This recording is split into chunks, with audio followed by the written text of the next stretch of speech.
Hello guys, আমরা এসেছি ডিব্রুগড় জগন্নাথ মন্দির। দেখো এখানে কি সুন্দর সুন্দর মূর্তি ঠাকুরের বানানো আছে। তারপরে আমরা প্রদীপ কিনে নিলাম, প্রদীপ কিনে হাত পা ধুয়ে ভিতরে চলে গেলাম। চপ্পল রেখে তারপর আমরা দেখাবো, আমি তোমাকে আজকে দেখাবো ওদেরকে জগন্নাথ মন্দির একটু ঘুরে ঘুরে। এখানে গিয়ে আমরা খুব মজা করেছি, কিছু ফটোও তুলেছি তোমাদের সাথে, সেগুলো শেয়ার করবো পরে।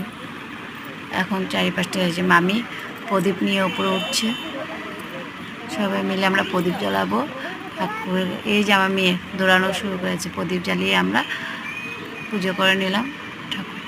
এখানে দেখো কত সুন্দর সুন্দর ঠাকুরের প্রতিচ্ছবিগুলো বানিয়ে রেখেছে পাথরের। আমি এক এক করে যতগুলো পেরেছি সবগুলো উঠিয়েছি। আর কি বড় মন্দিরটা দেখো, চারিপাশটা কত সুন্দর দেখো, সবুজ। আর এখানে আমার মেয়ে এসেছে আর কিভাবে খেলা করছে। সে এইবার সহ 3বার এসেছে, কিন্তু আগের 2বার সে খেলা করতে পারেনি, কারণ সে ছোট ছিল। এখন পুরো খেলা করতে পারছে। আমরা উপরে মন্দিরে প্রদীপ জ্বালিয়ে এখানে আসলাম অন্য অন্য মন্দিরে। এটা লক্ষ্মী মন্দির। এখানে সব মূর্তিগুলো কালো কালো টাইপের, কালো পাথরের মূর্তি এসব।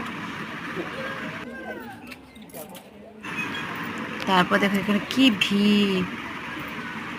এখানে খুব পরিষ্কার করে মাঠ আছে, মাঠের মধ্যে ওরা খেলা করছে, কি রৌদ্র।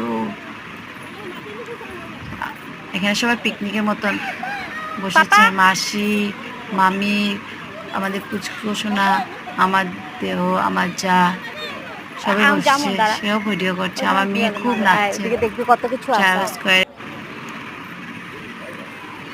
তারপর আমরা আমি একটু ভিডিও করে নিলাম, একটু ফটো তুলে নিলাম।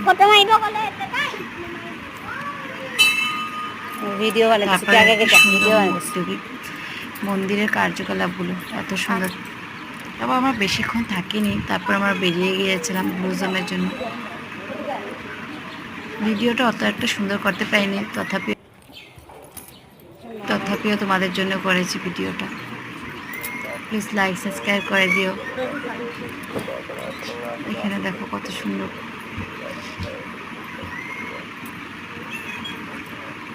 এখানে আমরা এই জায়গাটাতে ঘুরছিলাম যে নবগ্রহ মূর্তি আছে, নবগ্রহ মন্দিরে। এখানে সবাই পেয়ারা মাখা খাচ্ছিলো আর আমরা চলে যাচ্ছিলাম ব্লুজমে। টাটা বাই বাই, নতুন ব্লগ নিয়ে আবার আসবো।